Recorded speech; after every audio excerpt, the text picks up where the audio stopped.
अच्छा, अस्सलाम वालेकुम। आज मैं थोड़ा-सा वैसे एक सेशन रखा है इन्फॉर्मेटिव सा। हमने ईडीए एनालिसिस को तो देखा था, लेकिन ना ईडीए को करने ईडीए का मतलब होता है ना आपके डाटा को एक्सप्लोर करना, तो उसको ना करने की छोटी-सी ट्रिक है, जिससे ना आप कुछ सेकंड्स के अंदर अगर आपका पीसी अच्छा है ना, तो कुछ सेकंड्स के अंदर अगर नहीं अच्छा तो ज़्यादा टाइम भी लग सकता है और अगर कोई बड़ा डाटा सेट है तो उसपे आपके धुएँ भी निकल सकते हैं पीसी के, ठीक है? तो उस हिसाब से करना कि डाटा की रेंज को देख के करना। इसकी बेसिक सी ट्रिक है बता देता हूँ आपको। आपने नोटबुक बना लेनी है। तो इसके लिए एक लाइब्रेरी है पांडास प्रोफाइलिंग की, ठीक है? पांडास प्रोफाइलिंग का फायदा ये है कि कुछ ही लाइंस ऑफ कोड्स के अंदर ना, बल्कि सिंपल एक लाइन ऑफ कोड के अंदर आप क्या कर सकते हो कि ईडी एनालिसिस को कर सकते हो। ये लाइब्रेरी पाईडाटा एक कंपनी है, उनकी बनाई है ओपन सोर्स लाइब्रेरी, ठीक है? तो उसके जरिए आप कर सकते हो। तो इसको इंस्टॉल करने का ये आपको नोटबुक ना गिटहब पे मिल जाएगी। मैं इसका लिंक भी शेयर कर दूंगा आपको। वो जो 30 डेज ऑफ कोर्स वाली जो रेपोजिटरी है ना, उसके अंदर ये पड़ी हुई है, ठीक है, नोटबुक। तो वहां से इसको कॉपी कर लेना है, तो यहाँ से देख के भी आप इसको इंस्टॉल कर सकते हो। सही है। तो आपने अभी हूँ बंदी गई, अरे यार। अच्छा, तो आपने यहाँ से देख के ना इसको इंस्टॉल कर लेना है, कोंडा इंस्टॉल, ये -c कोंडा फोर्ज पांडास प्रोफाइलिंग, ठीक है? इसको पिप से भी कर सकते हो, लेकिन मैंने आपको कोंडा एनवायरनमेंट उस दिन इसीलिए लेक्चर दिया था कि आगे आपने लाइब्रेरीज को कोंडा से इंस्टॉल करना है, ताकि आपकी लाइब्रेरीज में एरर्स ना आए। पिप से करोगे ना, 100% आपको इस लाइब्रेरी के अंदर एरर आएगा। सही है। तो आपने इसको कोंडा से इंस्टॉल करना है। अपना उसकी इंस्टॉलेशन का भी तरीका बता देता हूँ। आपने अपना वो खोल लेना है, टर्मिनल एनाकोंडा प्रॉम्प्ट खोल लेना है। तो उसके अंदर ये इंस्टॉल करना है, ठीक है? आपने वो सिंपल जो है, मैं यहाँ से कॉपी कर लेता हूँ। किधर गया? मैं इसको लाइन को कॉपी कर लेता हूँ। सही है। और मैं इधर पेस्ट करूंगा। मैंने इसको सिंपली रन करना है।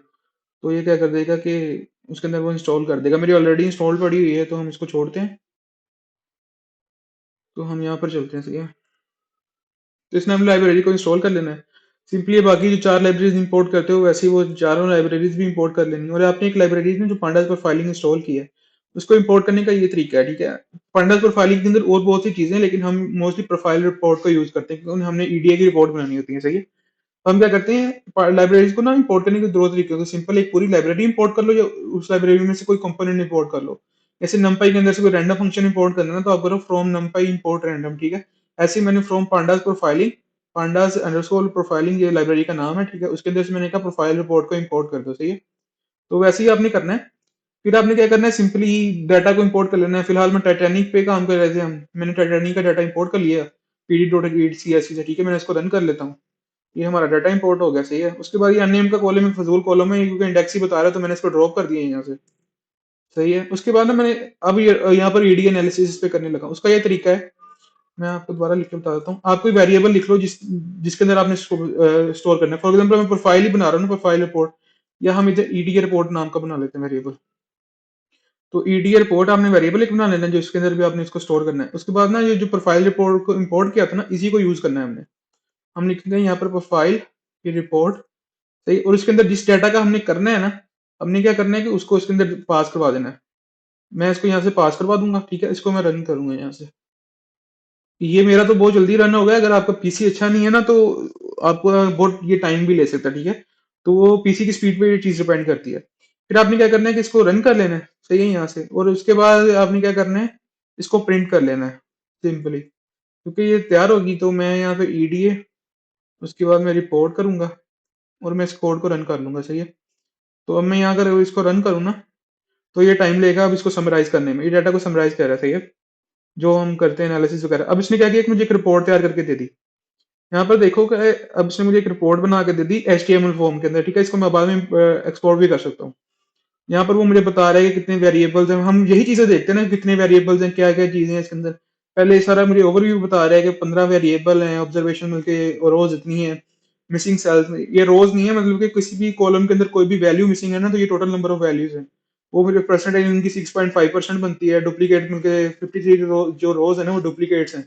ये एक्स्ट्रा पड़ी हुई, इनको भी हम खत्म आज देखेंगे डाटा रैंगलिंग के अंदर ना। उसके बाद डुप्लीकेट रोज की परसेंटेज बता रहा है। उसके बाद बता रहा है कि मेमोरी के अंदर इसने कितना साइज लिया हुआ है, ठीक है? ये साइज कितना ले रही है फाइल। और उसके बाद वेरिएबल्स की डेटा टाइप्स भी बता रहे हैं। हम यहाँ से कैटेगोरिकल 8 हैं, न्यूमेरिकल जो है वो 4 हैं, और बूलियन जो ट्रू फॉल्स के बेस पे बने हुए हैं वो 3 हैं, ठीक है? तो फिर उसके बाद उसने मुझे वेरिएबल, हर वेरिएबल का मुझे वो एनालिसिस करके बता देगा, सही है, कि इसके अंदर क्या चीज़ है और कितनी है। बल्कि ज़ीरो देखो ना कि इतने लोग मरे, इतने ज़िंदा हैं, वो सारी हमें चीज़ें बता रहा है कि इसका साइज़ ये है, पी क्लास में इतने लोग इसमें ट्रैवल कर रहे थे, इतने इसमें ट्रैवल कर रहे थे, सेक्स में मिले मेल इतने थे, फीमेल इतने थे, एज। ये ईडी एनालिसिस हम यही कर रहे थे ना कि हम हर वेरिएबल्स को देख रहे थे कि उनका आपस में क्या रिलेशन है, ईटीसी, हम ये चीजें देख रहे थे, ठीक है। तो ये कर रहा है कि हर वेरिएबल के आपने ना ये इस पे ईडी एनालिसिस हमें करके दिखा देगा, ठीक है। ये एनालिसिस उस पे कर देता है। उसके बाद हर कॉलम पे करके बताया हुआ है, सही है। जितने भी कॉलम है उन सब पे करके बताया हुआ है। उसके बाद अब हम नीचे चले जाते हैं, इंटरेक्शंस आ जाती है, ठीक है। उसके बाद ये मतलब क्या बना रहा है, रिलेशन स्कैटर प्लॉट बना रहा है, ठीक है। फेयर और एज का बना दिया इसने। यहाँ से अगर मैं एज सेलेक्ट करूँ तो एज और एज का बन गया, सही है। और अभी क्योंकि मेन कॉलम में वो एज ले रहा है, ठीक है, एज का फिर सबके साथ रिलेशन बना रहा है वो। फिर एज का ये सिबलिंग के साथ बन गया, फिर ये पेरेंट्स के साथ बन गया, ठीक है। और क्योंकि न्यूमेरिकल यही चार चीजें होंगी ना, चार चार न्यूमेरिकल वेरिएबल है, तो उन्हीं के साथ बना रहा है इनका।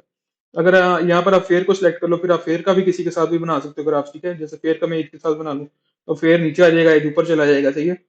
तो ऐसी चीजें ये एचटीएमएल फॉर्म में आपको बना के दे देगा। फिर बाद में सिंपल सा कोरिलेशन है, ठीक है, उसने कोरिलेशन भी खुद ही बना के दे दिया। कुछ भी नहीं हमने करना, सिर्फ हमने एक लाइन लिखी है कि प्रोफाइल रिपोर्ट डाटा को, उसको डाटा पास किया, ठीक है। तो ये देखो यहाँ पर उसने सारा उसका वो हीट मैप भी बना दिया। उसको मैं टेबल पे चला जाऊंगा तो टेबल मैंने कोरिलेशन का टेबल बना दिया कि एक आप सिंपली कोरिलेशन को भी प्रिंट कर सकते हो ना। तो उसने क्या किया कि कोरिलेशन का टेबल भी बना दिया। अब जैसे एज का हर किसी के साथ कोरिलेशन बन रहेगा, इसका नेगेटिव है, इसका भी नेगेटिव है, इसका पॉजिटिव है, ठीक है। और इसका बहुत ही कम है बाकी का, ठीक है, इसका भी बहुत कम है। और ऐसे करके अगर किसका टोटल जीरो होगा तो उसका कोई भी रिलेशन नहीं है, सही है। तो ऐसे करके उसने सब ये बना दिया हीट में। उसको मिसिंग मिसिंग वैल्यूज भी बता रहा है कि कितनी किसमें कितनी मिसिंग है। ऐसे एज के कॉलम में मिसिंग है, ठीक है। उसके बाद डेक के कॉलम में मिसिंग है। ऐसे करके पूरा विजुअलाइज करके बताएगा आपको। आप ये मैट्रिक्स की फॉर्म में देख लो, हीट मैप की फॉर्म में देख लो। आप ऐसे कुछ भी कर सकते हो। उसके बाद सैंपल की, जैसे हम डीएफ डॉट हेड लेते थे ना, हेड और फर्स्ट और लास्ट, उसने सैंपल डाटा दिखाया हुआ है कि इसके अंदर ये चीजें पड़ी हुई हैं, सही है। और अगर मैं नीचे चला जाऊँ तो डुप्लीकेट रोज भी हैं कि ये वाली रोज है ना, ये ज्यादा आ रही है, ठीक है, इतना ही है इसके अंदर। फिर अगर मैं ऊपर जाना चाहूँ ना, तो यहाँ पर मुझे अलर्ट्स भी बता रहे हैं। तो उसके अंदर अलर्ट्स के अंदर ना कुछ चीजें बताएगा मुझे कि लाइक ये हाईली कोरिलेटेड है अलोन के साथ, ये भी कोरिलेटेड है अलोन के साथ, और क्या नाम है, ये सर्वाइव्ड इसके साथ, सेक्स के साथ, और तीन अदर फील्ड्स हैं उनके साथ कोरिलेटेड है। ऐसे ना ये सारी चीजें बताएगा आपको। इसके अंदर इतनी जीरोस वैल्यूज हैं, इसके अंदर इतनी मिसिंग वैल्यूज हैं, हर चीज बता रहा है, सही है। उसके बाद ये प्रोडक्शन में अगर आप चले जाओ तो ये मुझे बता रहा है कि मैंने इस पे कब एनालिसिस को किया था स्टार्ट, और ये सब ना। और मैंने कहाँ से इसको डाउनलोड किया है। तो ये सारी चीजें हैं। यहाँ सब वेरिएबल्स में ना किसी स्पेसिफिक वेरिएबल को भी सिलेक्ट कर सकते हैं। जैसे मैं सर्वाइव को सिलेक्ट करूंगा तो यहाँ पर सर्वाइव्ड आ जाएगा, सही है। अगर मैं यहाँ पर सारे ऑल सेलेक्ट कॉलम्स को कर दूंगा ना तो यहाँ पर सारे ही आ जाएंगे।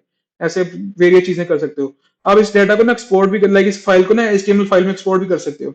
उसका तरीका ये है कि आप उस फाइल का नाम लिखो, ईडीए रिपोर्ट जो हमने वेरिएबल बनाया है, फिर आगे आप डॉट टू फाइल लिखो, फिर टू अंडरस्कोर फाइल, और इसके अंदर आपने जो उस फाइल का नाम रखना है, फिर आपको उसको एक्सटेंशन भी देनी है कि आपने एचटीएमएल में उसको सेव करना है। अगर मैं अब इस कोड को रन करूँ ना, तो आप देखोगे इसने एक्सपोर्ट कर दी है यहाँ पर, और यहाँ पर मेरे पास एक फाइल आ गई होगी ईडीए रिपोर्ट डॉट एचटीएमएल की, सही है। मैं इसको आपको ओपन करके दिखा देता हूँ। अगर मैं जाऊँ ना, मेरे अपने अगर बड़ा होगा ये एडीआर कोड एचटीएमएल, इसको हम ब्राउजर में ओपन कर लेते हैं। यहाँ पर देखो ना कि ये कि पूरी रिपोर्ट की फाइल बन गई। आप किसी को भी सेंड कर दो आईडी एनालिसिस किसी भी डेटा सेट करके ना। ये तो एक छोटा सा डेटा सेट है टेटानी का। मैंने एक बड़े डेटा सेट पे भी कही है, वो मैं भी दिखा देता हूँ। यहाँ पे ओवरव्यू, वेरिएबल्स, कुछ भी सिलेक्ट करो डायरेक्ट वहीं पर चला जाएगा, सही है। तो मैं आपको अभी एक और भी डाटा सेट का दिखा देता हूँ, वो जिसपे मैंने आप लोगों को नोटबुक भी शेयर की थी, न्यूयॉर्क सिटी की एयरबीएनबी के डाटा सेट, ठीक है। उसका भी हम करके देख लेते हैं। मैं ऐसे इसको रन करूंगा, डाटा इंपोर्ट कर लिया। सिंपली मैंने प्रोफाइल रिपोर्ट बनाई, सही है। तो उसके अंदर क्या किया कि मैंने एक वेरिएबल बनाया, उसके अंदर इसको प्रोफाइल कोड पास करवा के ना डाटा को, इसको रन कर लिया। ये रन हो गया, सही है। फिर मैं इसको भी एचटीएमएल में सेव कर लेता हूँ। ये मेरे पास ऑलरेडी भी वैसे भी सेव, आई गेस सेव ही है। तो ये टाइम लेता है थोड़ा सा समराइज करने में डाटा, जितना बड़ा डाटा सेट होगा ना, क्योंकि इसके अंदर तो कोई 50,000 रोज है, उसके अंदर तो सिर्फ 6,000, 6 भी नहीं थी, 800 रोज थी, ठीक है। इसके अंदर कोई 50,000 रोज है, ठीक है। ये बहुत बड़ा डाटा सेट है। तो ये 6 MB का डाटा है। तो ये बन गई है, तो मैं इधर चला जाता हूँ, फाइंडर के अंदर पड़ी होगी फोल्डर के अंदर ना। तो किधर गया ये रही, ठीक है। अब इसको भी ओपन कर लो। इसके अंदर भी वो हर चीज बताएगा, ठीक है, जो वहां पर बता रहा था। अब ओवरव्यूज में चले जाओ, अलर्ट्स में चले जाओ, ठीक है। Highly correlated ETC heat map, हर तरह का रिलेशन बता रहा है मुझे, सही है। सैंपल डाटा जो जो भी है इसके अंदर। डुप्लीकेट रोस आई गेस इसके अंदर नहीं है, तो उसने वो नहीं बताया। अगर होती तो वो बता देता। तो ये हाईली कोरिलेशन है इनका, मिसिंग है ये, ठीक है। हर चीज़ बता रही है, डाटा स्क्यूड है, ठीक है, मिनिमम हाइट्स का। हम स्क्यूनेस के वो भी देखेंगे कि इसको टैकल कैसे करते हैं, डाटा को नॉर्मलाइज़ आज देखेंगे कैसे करते हैं। ये चीज़ थी कि पांडास प्रोफाइलिंग को ना आप कैसे यूज़ करके ना ईडी एनालिसिस सिंपली कर सकते हो। हम जब लास्ट पे ना इस कोर्स के 1 या 2 दिन के लिए, या मैं संडे को बूट कैंप रखूँगा इस चीज़ का 3-4 घंटे का, जिसके अंदर ना हम वेब ऐप्स बनाएँगे। तो उसके अंदर आप इसकी वेब एप्लीकेशन भी बना सकते हो, जिसके अंदर आप कोई भी डाटा पास करवाओगे, वो ऐसे एक उसकी रिपोर्ट जनरेट करके ना यूज़र को शो करवा देगा। उसकी एक पूरी वेबसाइट बन जाएगी, आप किसी को भी शेयर करो, वहाँ पर आप वो कोई यहाँ पर डाटा डालेगा तो उसकी ये रिपोर्ट बन जाएगी। ये चीज़ थी। समझ आ गई सबको?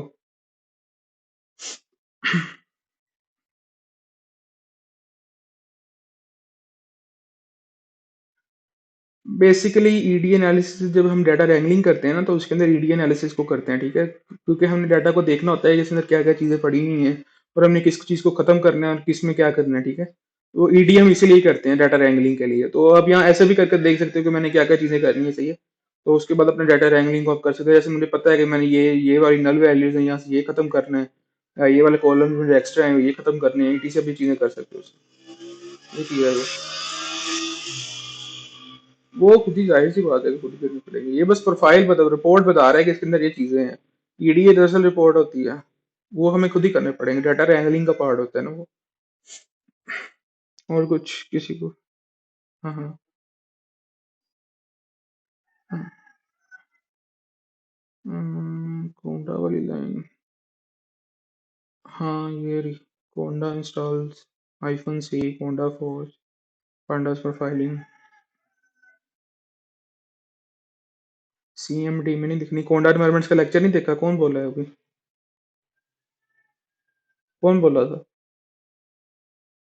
यार लेक्चर देख लिया करो। काइंडली मैंने 3 बार वो लिंक शेयर की थी कि ये लेक्चर देख लो। कोंडा प्रॉम्प्ट मैंने अभी भी बताया, कोंडा प्रॉम्प्ट के अंदर लिखना है ये, एनाकोंडा प्रॉम्प्ट। अच्छा, किसी का कोई सवाल है तो पूछ लो। मैं आपको ना जो मैंने नोटबुक देखी थी जो मैंने शेयर की थी, ये इसकी न्यूयॉर्क सिटी वाले की, किस किसने देखी थी? हैंड रेज करे।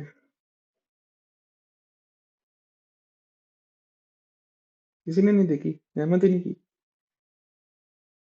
अच्छा, 2 बंदों ने देखी थी।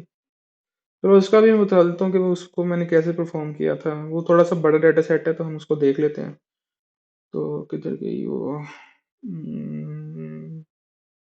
ये रही। अच्छा, मैं इसको देख लेता हूँ।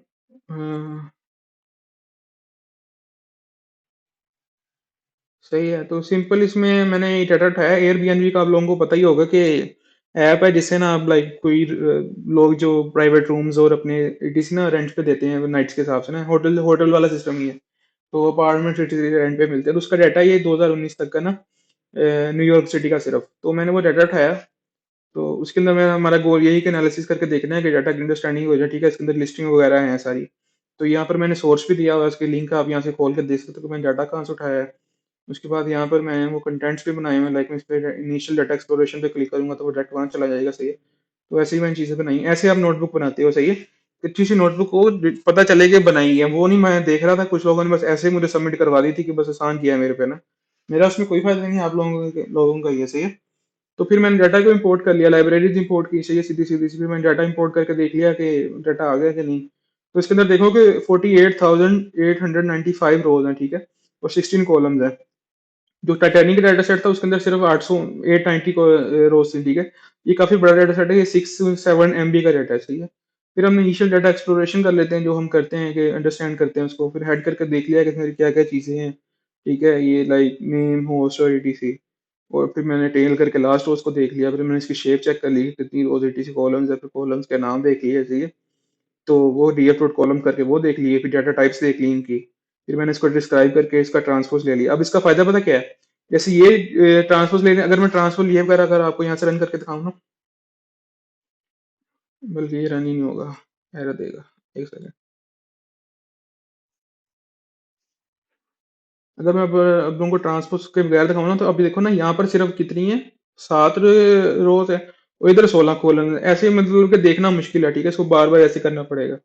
उसके लिए आप क्या करोगे, ट्रांसपोज ले लो सिंपली। डॉट ई लिखो यहाँ पर। और इस फाइल को मैं अगर रन करूँ तो अब ज्यादा बेहतर नहीं लग रहा है देखना कि यहाँ पर वो सारे वो आ जाएंगे रोज और जो भी हमने देखना है। तो आप यहाँ से ऐसे करके इसको ये देख लो, ट्रांसफर लेने का ये फायदा है, सही है।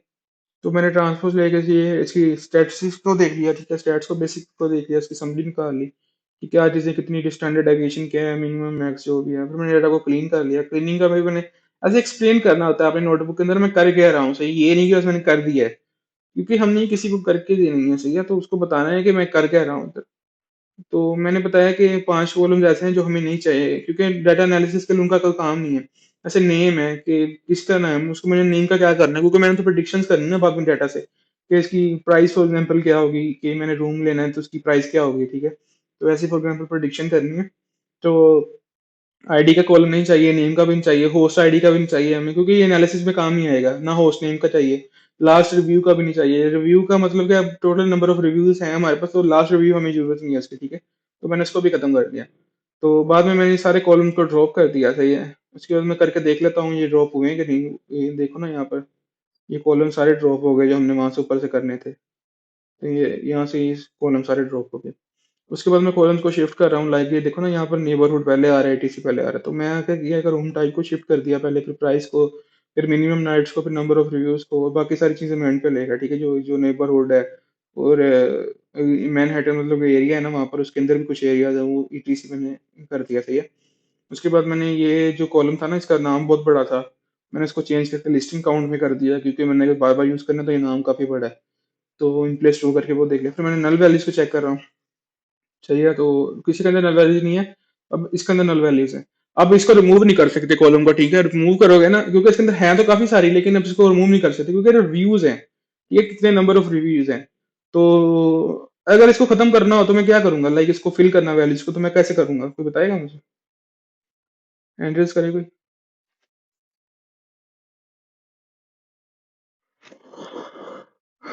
हाँ, चलो कैसे करना है? मीन कैसे डालेंगे, अगर किसी ने रिव्यू नहीं दिया तो वो मीन क्यों डालेगा? नंबर ऑफ रिव्यूज है ना। हाँ, रिप्लेस से क्या है, रिप्लेस से क्या होगा?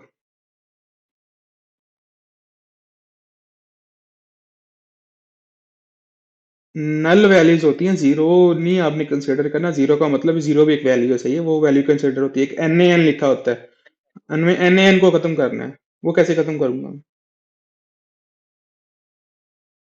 करना फिल फिल नल से ही करना है। हाँ, उन्हें कैसे करना है, मैं ये पूछ रहा हूँ कि क्या वैल्यू डालोगे उसके अंदर? मीन डालोगे, मोड डालोगे, या कुछ और डालोगे, कैसे करना है उन्हें?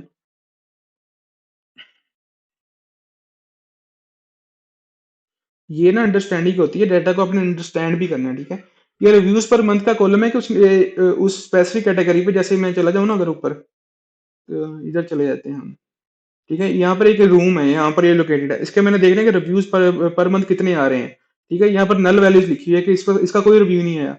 तो अगर कोई रिव्यू नहीं आया तो जाहिर सी बात जीरो रिव्यूज है ना, बाकी को तो रिव्यूज आए हुए हैं, इसका जीरो रिव्यू है, तो हमने इसको जीरो पे रिप्लेस करना है। हमने इसको मीन पे नहीं कर सकते, लाइक मैं 6 है, 5 4 है, तो उसका मीन निकल के 2.5 आ जाए तो अब 2.5 उसमें पुट कर दो, ये ऐसा नहीं हो सका, ठीक है। अपने डाटा को अंडरस्टैंड भी करना है, ये नहीं कि बस ये स्टेप्स हैं तो उसको कर देना है, उसकी स्पेसिफिक कैटेगरी को अंडरस्टैंड भी करना है। मैंने इसके रीजन भी बताइए कि मैं इसको क्यों कर रहा हूँ, ठीक है। मैंने क्या किया कि फिल नल वैल्यूज को किया, और नल वैल्यूज यहाँ पर अगर मुझे मीन से कर देता, जीरो की जगह कुछ और भी लिख सकता था, ठीक है। लेकिन मैंने यहाँ पर जीरो किया, क्योंकि अगर किसी ने रिव्यू नहीं, किसी स्पेसिफिक रूम पे या किसी स्पेसिफिक अपार्टमेंट पे कोई रिव्यू है ही नहीं, तो उस पर जाहिर सी बात है कि जीरो रिव्यूज आए हैं उस पर, तो मैं जीरो लिखूंगा वहां पर, तो in place equal to true कर दूंगा, ठीक है। उसके बाद मैं नल वैल्यूज देखूंगा तो यहाँ पर खत्म हो जाएंगी। मैं फिर रीजन भी बताई हुई है कि हमने चेक किया कि 10,052 मिसिंग वैल्यूज थी, ठीक है। तो हमने उनको इम्प्यूट कर दिया जीरो के साथ, मतलब इसका रीजन ये है कि कोई रिव्यूज नहीं थे, ठीक है। तो मतलब कि उसके पर मंथ रिव्यू जीरो आए थे, तो मैंने उसको जीरो कर दिया। फिर हम बाद में आउटलायर्स को देख लेते हैं, इसमें दो ही न्यूमेरिकल, दो तीन ही है जो न्यूमेरिकल कॉलम्स हैं। तो मैं वो निकाल लेता हूँ पहले, फिर वहां पर आ जाते हैं price, minimum nights, number of reviews, reviews per month, ठीक है, लिस्टिंग काउंट्स। लेकिन इसके अंदर जो यूज करने वाले लैटिट्यूड और लॉन्गिट्यूड को तो हम यूज नहीं करेंगे, ठीक है, क्योंकि ये लोकेशन बता रहा है उसकी, ये हमें हमें इसमें से आउटलायर्स निकालने की जरूरत नहीं है। फिर अवेलेबिलिटी के कॉलम में भी आई थिंक सो हमें जरूरत नहीं है, सही है। देख लेता हूँ, मैंने नहीं निकाला था। मिनिमम नाइट्स में हमें जरूरत पड़ सकती है, अवेलेबिलिटी में भी हमें जरूरत नहीं है, क्योंकि इसमें आउटलाइर्स नहीं होंगे, सही है। कि ये कितनी अवेलेबल है, आप इसको निकाल सकते हो, ये लिखा हुआ है ना कि साल में कितने दिन अवेलेबल है। उसके बाद लिस्टिंग काउंट etc हो गया, ठीक है। आप ये दो पहले टैकल करोगे ना, तो बाकी आउटलायर्स खुद ब खुद रिमूव हो जाएंगे। फॉर एग्जाम्पल मैं पहले सबसे पहले तो है प्राइस, प्राइस में से खत्म करना पड़ेगा। मैंने प्राइस का एक बनाया बॉक्स प्लॉट। अब देखो ये कैसा प्लॉट बन रहा है, सही है। तो ये बिल्कुल ही कोई इंतहाई फिजूल प्लॉट बन रहा है जिसमें कुछ समझ नहीं आ रहा, सही है। तो सारा डाटा इधर पड़ा हुआ है, बाकी सारे आउटलायर्स पड़े हुए हैं। तो फिर मैं IQ, जब आपने आउटलायर्स मूव करने हैं तो मोस्टली उसके लिए इंटर क्वांटाइल रेंज यूज होती है, इंटर क्वांटाइल रेंज मेथड, ठीक है। तो इंटर क्वांटाइल रेंज में पहले भी बता रहा था कि क्या होती है। बेसिकली ये मकसद है कि आपने ना किसी भी चीज को चार हिस्सों में डिवाइड कर देना है, ठीक है। लाइक डाटा है ना, 100% डाटा है वो, आपने उसको चार चंक्स में डिवाइड कर देना है, 25%, 50%, 75% और 100%, ठीक है। चार चंक्स में डिवाइड कर देना है। फिर आपने क्या करना है, Q1 में क्या फाइंड करो कि पहला 25% डाटा ले लो, फिर Q3 ले लो 75%। मतलब कि मैंने चार चंक्स में डिवाइड किया, Q1 25%, Q3 जाहिर सी बात 75% होगा। तो मैंने इस कॉलम का Q1 और Q3 फाइंड कर लिया। और IQR कैसे फाइंड करते हैं, आप उन दोनों में से माइनस कर देते हो। ये स्टैट्स की कॉन्सेप्ट है, मैंने आपको बुक इसलिए शेयर की थी, आप ये चीजें पढ़ लो क्योंकि ये काम आएंगी, ठीक है। तो हम यहाँ पर इसको मैनेज करके आई, अगर आप इसको चीजों को खत्म करके आई पर प्रिंट करोगे ना, तो इंटर क्वांटाइल रेंज चलेगा। तो उसके बाद आउटलायर्स खत्म करने का ये फॉर्मूला होता है। मैंने सिर्फ बताया था कि इस फॉर्मूले को कॉपी करो और चैट जीपीटी पे जाके इसको पेस्ट करोगे ना, तो आपको समझा देगा कि ये फॉर्मूला क्या करता है, ठीक है। तो ये कैसे वर्क करता है। तो सिंपल सी बात है कि मैंने कहा कि प्राइस इस दोनों वेरिएबल्स के बिटवीन लेना है। तो मैंने क्या, greater than equal to Q1 minus 1.5 into IQR, ठीक है, and less than Q3 plus 1.5 into IQR, ठीक है। मैंने करके फिर दोबारा अगर बॉक्स प्लॉट बनाया ना, तब ये सेम बॉक्स प्लॉट पे फर्क देखो। अब समझ आ रहा है, ठीक है। ये प्लॉट है, अब ये समझ नहीं आ रहा कि ये क्या है, ठीक है। ऐसे ना आउटलायर्स, मोस्टली आउटलायर्स खत्म हो गई। ये आउटलायर ही हम इनको कंसीडर कर सकते हैं क्योंकि ये कुछ डाटा यहाँ पर पड़ा हुआ है, ज्यादा डाटा है, इतना कम डाटा नहीं है, इसलिए हम इनको आउटलायर्स नहीं कंसीडर करते। पहले यहाँ देखो ना, पहले ये 2000 यहाँ तक यहाँ जा रहा था और सारा डाटा, थोड़ा थोड़ा चीजें थी और ऊपर तक पड़ा हुआ था। उसने इसको कंप्रेस करके यह कर दिया, 350 तक ले आया। इसका फायदा ये है, सही है। तो फिर हम मिनिमम नाइट से आउटलेट्स निकाल लेते हैं। हम यहाँ देखो ना, मिनिमम नाइट ये कहाँ तक पहुंचा हुआ है। ये दो दो चार बंदे बाहर बैठे हुए हैं जाग के लिए ना, तो हमने इनको खत्म करना पड़ेगा। सेम मैंने IQR मेथड को यूज किया, ठीक है। अब वो इस प्लॉट में और इस प्लॉट में फर्क देखो कितना है। ये भी कुछ आउटलायर्स हैं, लेकिन हम उनको बाद में आज डाटा रैंकिंग में देखेंगे। डाटा जब डाटा को नॉर्मलाइज करेंगे ना, तो ये खुद ब खुद खत्म हो जाते हैं, सही है। तो मैंने सेम वही मेथड, IQR मेथड यूज करके इसको भी खत्म कर दिया। अब मैं इसकी शेप देखूँ ना, तो पहले थी 48,000 समथिंग रोज ना, तो हमने ऑलमोस्ट 10,000 रोज को खत्म कर दिया, क्योंकि वो सारे डाटा हमारा या तो ये क्या नाम, आइडलाइट से DC से, ठीक है। वो 10,000 रोज थी ऑलमोस्ट। तो मैंने इनको खत्म कर दिया और हमारे 11 कॉलम रह गए, ठीक है। कॉलम्स भी जो हमने खत्म किए। फिर अगर अवेलेबिलिटी को मैं चेक करूँ ना, तो अवेलेबिलिटी जाहिर सी बात है कि मैंने यहाँ से मिनिमम नाइट्स को खत्म कर दिया, तो वो खुद ब खुद डाटा नॉर्मलाइज हो जाएगा। अब इसके अंदर कोई भी आउटलायर नहीं पड़ा हुआ, सही है। तो ये सारी आउटलायर्स को खत्म कर दिया, डाटा ऑलमोस्ट हमारा क्लीन हो गया, ठीक है। उसके बाद मैंने विजुअलाइजेशन को किया कि मैं काउंट कर लिया पहले रूम टाइप को, कि ज्यादातर डाटा प्राइवेट रूम का पड़ा हुआ है, सही है। फिर उसके बाद अपार्टमेंट का है, शेड रूम का बहुत कम है, ठीक है। शेड रूम बहुत कम लोग लेते हैं। उसके बाद मैंने रूम टाइप और प्राइस का आपस में रिलेशन बना लिया कि किसकी ज्यादा प्राइस होगी। अब जाहिर सी बात है कि जो पूरा अपार्टमेंट लेगा उसकी ज्यादा प्राइस है, जो शेड रूम लेगा उसकी कम प्राइस है, ठीक है। और उसके बाद प्राइवेट रूम की है, फिर एंटायर अपार्टमेंट की है। उसके बाद मैंने देख लिया कि क्या नाम है, ज्यादातर ना रूम्स किधर अवेलेबल है, कि लिस्टिंग ज्यादातर किधर है, ठीक है। आप देख सकते हो कि ज्यादातर लिस्टिंग ब्रुकलिन में है, उसके बाद मैनहट्टन में है, ठीक है। ये दोनों न्यूयॉर्क के एरियाज है। तो ये ज्यादा ब्रुकलिन में है, उसके बाद मैनहट्टन में है, ठीक है। उसके बाद क्वींस में है, और ऐसे ही स्टेटन आइलैंड और ब्रोंक्स पता नहीं क्या है, ये इसके अंदर है, ये एरिया है, ठीक है। फिर मैंने क्या किया कि एक ह्यू का कॉलम दे दिया कि मैं नेबरहुड में चेक करना चाह रहा हूँ कि किस नेबरहुड में ना किस टाइप के क्या नाम अवेलेबल है रूम्स ना। तो ब्रुकलिन में देखो कि सबसे ज्यादा ब्रुकलिन के अंदर लिस्टिंग अवेलेबल है। और जो अगर आपने प्राइवेट रूम लेना है तो वो ज्यादा ब्रुकलिन के अंदर अवेलेबल है। ऐसे मैनहट्टन हो गया, ठीक है, क्वींस के अंदर, और ये स्टेटन आइलैंड के अंदर सबसे कम है, ठीक है। ऐसे ही मैंने फिर नेबरहुड और प्राइस का बना लिया कि नेबरहुड के हिसाब से प्राइस पड़ती है। लाइक जैसे ब्रुकलिन है, ये काफी महंगा है, और मैनहट्टन, दोनों महंगे एरियाज हैं, ठीक है, न्यूयॉर्क के। तो जाहिर सी बात है प्राइस ज्यादा होगी। अब यहाँ पर देखो ना, मैनहट्टन की सबसे ज्यादा प्राइस शो करवा रहा है, सेम एज ब्रुकलिन। ब्रुकलिन में भी ज्यादा प्राइसेस हैं। इनमें क्वींस में कुछ एरिया इनकी ज्यादा प्राइसेस हैं, लेकिन मोस्टली कम है, लाइक $120 से कम ही है मोस्टली डाटा ना। तो ऐसे अब चीजों को विजुअलाइज करके एक्सप्लोर करते हो। जो मैंने प्रोफाइल रिपोर्ट की वो भी मुझे यही बता रहा था, लेकिन ये मैं खुद करने का तरीका है। उसके बाद हम मिनिमम नाइट्स, मैंने कॉलम बना लिया प्राइस के साथ, के प्राइस की मिनिमम नाइट्स पे वेरी करती है कि लाइक ये इतना वेरी डाटा नहीं कर रहा है क्योंकि सारा नॉर्मलाइज ही है। क्योंकि देखो ना, मोस्टली इक्वल प्राइसेस है कि मिनिमम नाइट से प्राइस पे इतना कोई फर्क नहीं पड़ रहा। तो इसको आपने, अब मैंने यहाँ पर एक्सप्लेन तो नहीं किया हुआ, लेकिन करना है अपने बताने के, हम देख सकते हैं कि यहाँ पर कोई इतना अफेक्ट नहीं कर रहा है क्योंकि इनका आपस में इतना कोई खास रिलेशन नहीं है। तो नंबर ऑफ रिव्यूज से प्राइस पे फर्क पड़ता है, जाहिर सी बात है कि जितने ज्यादा रिव्यूज होंगे, अच्छे रिव्यूज होंगे तो प्राइस ज्यादा होगी, ठीक है। तो उससे फर्क पड़ता है। उसके बाद मैंने कोरिलेशन, जैसे उसने टेबल बना के दिखाया था, मैंने कोरिलेशन का टेबल बनाया है। बस में क्या कोरिलेशन है, कोरिलेशन बताया था कि अगर वैल्यू 1 होगी तो वो हाईली कोरिलेटेड है, ठीक है, कि जाहिर सी बात है प्राइस और प्राइस आपस में रिलेटेड ही है ना, तो उनका 1 आ रहा है। और अगर आप 0 से लेके 1 के दरमियान जाते जाओगे ना, तो उनका पॉजिटिव कोरिलेशन है, लाइक एक चीज के बढ़ने से दूसरी चीज भी बढ़ रही है, सही है। अगर नेगेटिव में वैल्यू है, 0 पे कुछ नहीं होता, 0 पे उन दोनों का कोई रिलेशन नहीं होता। अगर नेगेटिव वैल्यू है तो मतलब कि एक चीज के बढ़ने से दूसरी चीज कम हो रही है, ठीक है। तो ऐसे उसने टेबल बना दिया, फिर मैंने उसी का हीट मैप बना लिया। हीट मैप ज्यादा अच्छी अंडरस्टैंडिंग दे देता है, कलर्स और नंबर्स की बेस में डिवाइड कर देता है इसको, ठीक है।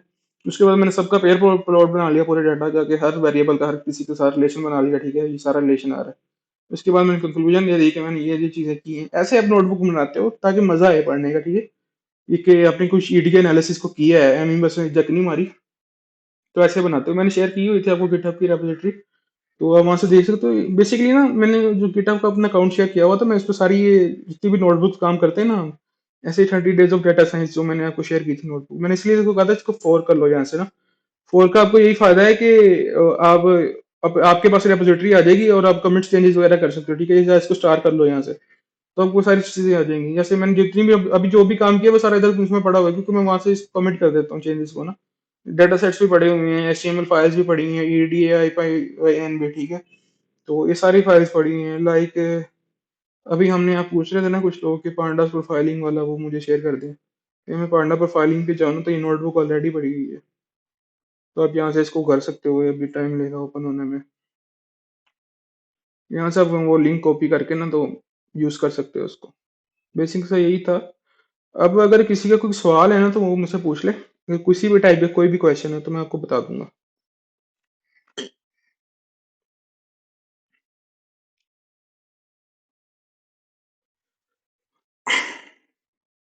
अच्छा, कोई मुझे बताएगा कि लाइक आप लोगों ने कुछ नया सीखा इस कोर्स के अंदर कि नहीं, या अभी कुछ नहीं सीखा?